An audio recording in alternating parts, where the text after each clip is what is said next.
Саламатсыздар урматтуу Тез Кабар каналынын көрүүчүлөрү, кадырман калай калк жана жаштар, амансыздарбы?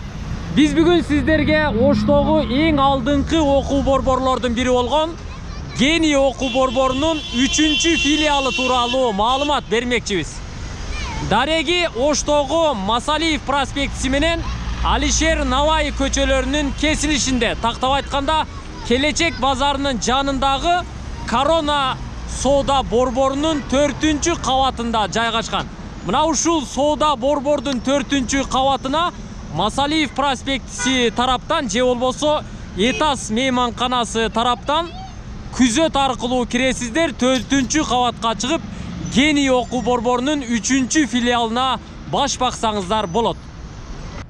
Биз лифт менен көтөрүлүп чыгып, Гений окуу борборунун 3-чү филиалына келип калдык. Дал ушул лифттен көтөрүлүп чыгып эле сиздер сол тарапка бурулуп кирсеңиздер, Гений окуу борборунун жаңы корпусу, тактап айтканда 3-чү филиалына баш баккан болосуздар. Биз кирип келдик.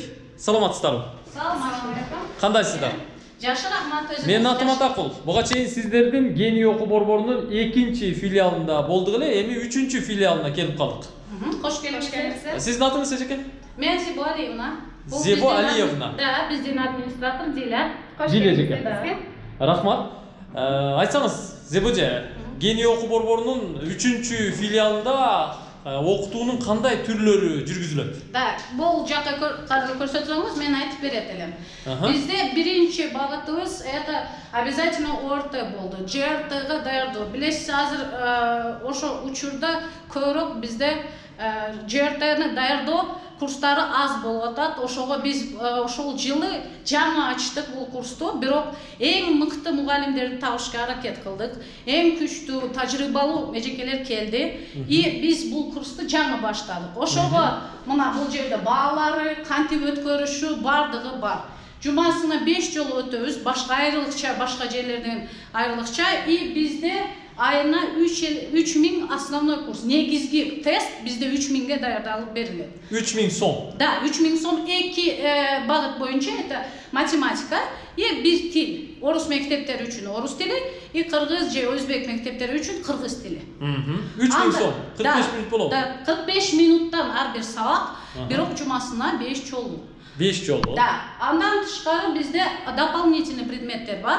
Бул ошо кайсы факультетти тандашына карап, 11-чи класстар жакшы билет, өздөрү бир керектүү предметти тандашат. Бизде математика ал отдельно еще үйрөтөт. Химия, биология, англис тили и физика предметтери бар. Алардын төлөмдөрү 2,5 миңден, бирок сабак дагы 90 минуттан болот. Ар бири 2,5 миң сомдон. Да, бирок жумасына 5 жолу алды. Ошондо основной тестке математика, кыргыз тил же русский языкка 3000 сом төлөйт, кошумча предметке ар бирине 2,5 миң сомдон. Да. Бирок сабак учурунда бизде курста пробный тесттер бар. Ал өздөр сынак тесттери бар и андан тышкары практикалык сабактар дагы бар. Ар бир предмет боюнча. Болот. Негизи окуучулар бул жалпы республикалык тестирлөөгө даярдоо үчүн, кошумча курстан өтүү үчүн кайсы убакыттарда келиш керек? Негизи сабакта болот да көбү. Да, ошого бизге мындай убактыны келишим боюнча биз сүйлөштүк. Эртең менен бардыгы сабакта болот экен. Ошого кечки курстар ачсаңар жакшы болот эле деп, саат 2ден баштап саат 6, даже 7ге чейин болуп атат. Курстардын убактыны студенттерге ылайык кылып коюп атабыз. Мектеп окуучуларга, студенттерге ылайык. Да, ошо мектеп окуучуларына, 11-чи класстарга ылайыктуу. Бирок, если, например, заочно окуган балдар болсо, алар эртең менен келип окуса дагы болот. Келип окуса болот. Көбүнчө вот райондордон келип суранышып атат да, ошолорго эртең менен дагы сабак коюп берип атабыз. Эң жакшы. Андан сырткары жалпы республикалык тестирлөө бул жерде основной багыт катары каралат экен. Андан сырткары менин байкашымча бул жерде 3-чү филиалда тил курстары дагы жүргүзүлөт экен. Кайсы тилдер боюнча окутуу жүргүзөсүздөр? Biz бул жерди ачканда биринчи ар түрдүү кылып көрөбүз дедик, бирокчу мындай ойлоп карасак, Ошто тилди деңгээли анчалык жогору эмес экен да. Ошого биз чет тилдерди бардыгын көтөрүшкө аракет кылдык. Биринчи бул англис тили, обязательно, потому что билесиңер азыр бул эң керектүү, эң көп сурап келе турган адамдар ошо англис тили боюнча. Андан тышкары бизде орус тили чет тили болуп үйрөтөт. Ал дегени эч орус тилин билбеген балдарга сүйлөшүүнү дагы үйрөтөбүз. Андан тышкары бизде немецкий язык, немис тили бар, Кытай тили бар. И андан тышкары түрк тили и араб тили дагы бар. Бардык тилдер бизде көбүнчө сүйлөшүүнү үйрөтөт. Сүйлөшүү. Да, мектептин деңгээлинде аларга мындай балалар татаал болуп калып атат да, сүйлөшүү. Ошого биз только көбүнчө биз сүйлөшүүдү көбүрөөк мындай диалог, если чет өлкөгө барып калса, ошо бала беймарал сүйлөсүн деп үйрөтүп атабыз. Үйрөтүп атасыз. Да. Бул тил курстары канчадан окутулат, канча убакыт окутулат? Бир чекеден айтып бериңизчи. Да. Тилдик курстары ар түрдүү. Эң башкы баасы 1,5 миңден башталат. 1,5 миңден баштап эң жогору баасы 3,000 эле. Анчалык көп эмес. Бирок деңгээлине карап биз 200, 300, 400 сомго чейин ашат. Мына англис тилини көрсөңүз болот, биз коюп койгонбуз. Ар бир уровень өзүнчө бул жерде мөөнөтү жазылган, 1 ай, 3 ай, 4 айгача окуйт. Андан тышкары бул жерде деңгээли жазылган. Кайсы деңгээлде кантип үйрөнүш керек. Ошо деңгээлине карап туруп, баалар дагы эң көбү, мына эң көбү 3000 сом болот. Эң азы 1,5 миңден башталат. 1,5 миң сом болот. Да. Ошондо. Демек бул жерде 5 категория менен окутулат экен. Биринчиси элементарный, начинающий, ниже среднего, средний, выше среднего дейт. Ооба, ошондой. 1,5 миң сомдон баштап 3000 сомго чейин болот экен. Да, ошондой. Эми деңгээлине карап да. Деңгээлине карап. Зебожеке, негизи англис тили боюнча менде билимим жок. Нөлмүн да мындайча айтканда. Good morning, goodbye, hello эле билем. Башкасын билбейм. Начинающийге киремби, элементарныйга киремби? Ошо үчүн мындай англис тилиде elementary дегени начинающий маанини берет да, ошого балдар ошого келем деп ойлошот. Жок, бирокчу алар стартер, элементарный дегени ошо сиз айткандай саламдашуу, эң жөнөкөй нерсени билген балдар келет. Андан кийин уже кийинки 1 ай ичинде ошо уже балдар өзүңүз ойлоңуз 5 жолу келсе 20 сабак алат. 20 сабак ичинде бала уже кийинки уровень, ошо начинающий уровеньге жетип келет. Жетип келет. Да. Демек бул төлөмүнө жараша айы да көбөйөт, ошого жараша тилди үйрөнө берет. Үйрөнө берет. Бул англис тили боюнча болду. Англис тили, андан тышкары русский язык, орус тили дагы начинающий, продолжающий эки эле уровень бергенбиз, бирок начинающий ошо башталгыч уровень 3 ай, а продолжающий 4 ай деп бергенбиз.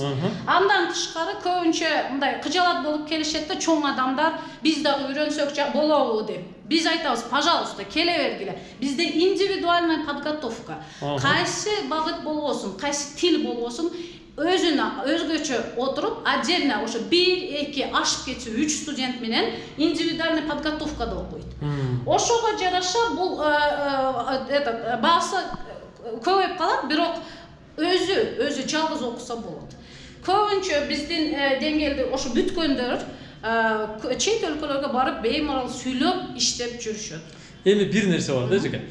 Негизи анча-мынча чоң иште иштегендер болушу мүмкүн, бизнесмендер болушу мүмкүн. Англис тилин же орус тилин суудай сүйлөй албайт, жакшы билбейт. Алар бул жерге келгиси келбейт. Балким өзүнүн кабинетинде же өзүнүн үйүндө окугусу келет да. Индивидуальный үйүнө мугалим жөнөтө аласыздар? Жок, андай азырынча андай кылганыбыз жок. Бирок ошондой адамдар дагы келди. Мен коркпой эле айтсам болот.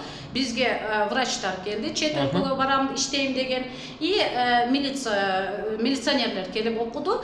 И аларды биринчиден алар иштешет. Ал иштен бошоп келгенде уже кеч болуп калат. Кечинде группаларыбыз бар. Индивидуальный подготовка кечинде кыжалат боло турган жери жок. Неге? Потому что бизде беймарал эч ким мындай силерге ошо постоянно камерага тартып турбайт. жөн эле келип үйрөнүп кетсе болот. Чоң адамдар да. Демек бул орус англис тилдери боюнча андай сырткары корей тили, кытай тили, немец тили дагы окутулат экен. Андан сырткары массаж, косметология дейт го. Бизде сервисный курстардан азырынча массаж и косметология бар. Массаждын ар бир түрлөрү, ар бир мындай отдельно өзүнүн виддары бар да, ошо боюнча окутат. И косметология визажист дегени бар. Мындай үйрөнгөндөр билет. Ал атайын ошондой курс бул диплом, сертификат менен сыйланат. И ошол менен иштесе дагы болот. Болот. Да, болот. Эң жакшы. Зебож эке, сизге терең ыраазычылык билдирем. Бир класстар боюнча таанышалы, материалдык техникалык база боюнча таанышалы. Бул жерде автошкола жок, а? Жок, биздин корпуста автошкола жок. Биз көбүрөөк ошо тилдер и ЖРТга даярдоо боюнча даярдадык. Автошкола бизде дагы бир корпусубузда жайлашкан. Өзүнчө. Ал канчанчы филиал? Ал башкы филиал дейлет, биринчи филиалда жайлашкан. Анда буюрса эртең ошол жакка да барып өзүнчө маалымат жасаймын. Ал жакта да буюрса көрүшөбүз. Кана жүрүңүз. Класстарды көрсөтүп чыгайын. Көрөлү, жүрүңүз. Мен Зебожени ээрчип жатам. Зебожа эмнени көрсөтсө, анда ошону көрөбүз, күбө болобуз. Бизде ар бир кабинетте ошо кайсы сабак өтүлсө, ошонун тилинде жазылган. Бул жерде бизде Кытай тили жана немис тили сабактары өтөт. Азыркы учурда бул жерде немис тили сабагы болот. Жүргүзүлүп атат. Кана, киреличи немис тили. Саламатсыздарбы? Кандайсыздар? Саламатсызбы эжеке? Немис тили жүргүзүлүп жатабы? Эң жакшы үйрөнүп калдыңыздарбы? Жакшы эле болуп атабы? Сиз канча болду окуп жатканыңызга? 1,5 ай. 1,5 ай. Кыйла үйрөнүп калдыңызбы? Немис тилиндеги auf Wiedersehen деген сөздү жакшы билем. Бир гана сөздү билем негизичи. Жакшы окуңуздар. Негизи немис тилин үйрөнүү зарылчылыгы эмнеден келип чыкты сизге? Эмнеге үйрөнүп атасыз? Зарылчылыгы эми Европага чыгышты кааладык. Кааладыңыз? Ооба. Германияга барып иштеп келгиңиз келип атат. Иштеп окуу үчүн кааладык. Ошол максат бир гана ошол. Ошон үчүн үйрөнүп атасыз. Жакшы, ийгилик каалайм. Окуңуздар жакшы болсун. Азыркы тил менен айтканда зыңкылдатып окуй бериңиздер. Демек бул класс немис жана корей тилдерин окутат. Кытай тилдерин.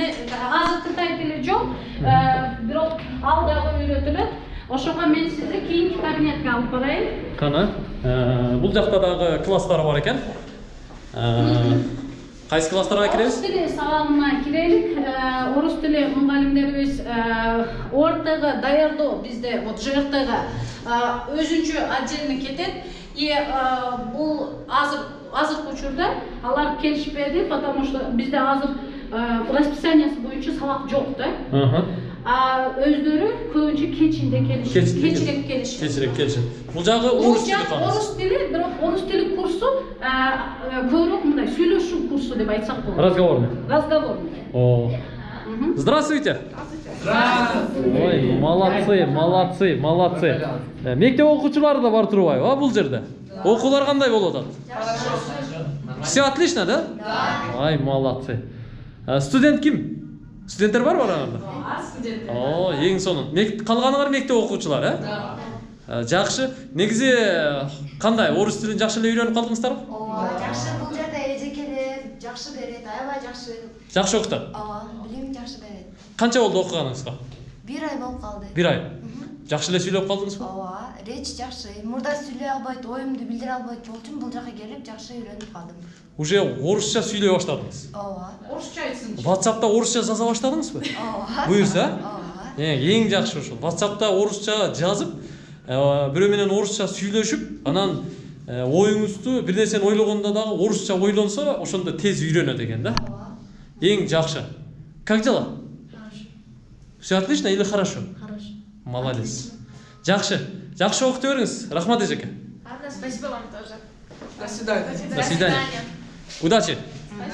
Кийинкиси мен сизге дагы бир багыт көрсөтөйүн. Бизде бул орта башка предметтер дагы дополнительно сизге айтып өттүм го. Ошолорго отдельный кабинет кылып бердик. Алар өз учурунда сабакка келишет. Азыр вот химия сабагы башталат жарым сааттан кийин. Эми успеть этсеңиз келип каларсыз, буюрса. Азырынча косметолог сабагын көрүп көрсөңүз, азыр болуп атат ошол учурда да. Бир көрөлүкчү, Косметолог, визажист дейт. Визажист. Кызыктын баары ушул жакта турбайбы?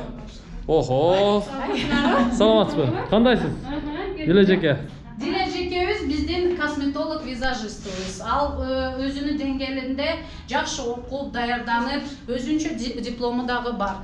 Бул жерде иштеген мугалимдердин мен ошо жактан мактай алам. Бизде мындай кээ бир жерлерде даже студенттер сабак берет экен да. А биздин курстарда только диплом менен обязательно тажрыйбалуу эжекелер иштейт. Тажрыйбалуу эжекелер иштейт. Өздөрүнчө иштеген, мурун үстүндө иштеген, өздөрү биле турган мугалимдер келип иштейт. Диле эжеке дагы косметология, визажист боюнча сабак өтүп атат. Сабак өтүп атат. Мына караңыздар, адамдын бетин кантип боёу керек, кантип жасоо керек, прическаны кандай кылуу керек, кыскасы мына ушул эжекелердин колунан окуп билсе болот экен. Жакшы, ишиңиздерге ийгилик. Рахмат. Негизинен материалдык техникалык базаңыздар мына ушул экен. Андан сырткары англис тили кандай окутулат? Англис тили сабагын мен өзүм өтүп атам, ошого кечиресиз, мен сизди акырында алып кирейин дедим. Неге дегенде мен балдарды өзүм жалгыз калтырып коюшума туура келди азыр. Ошого бир көрүңүзчү, өзүңүз кирип сүйлөшсөңүз, менимче балдар биздин деңгээлди жакшы көрсөтүп бере алат. Туурабы? Hello. Кандайсыңар? Thank you.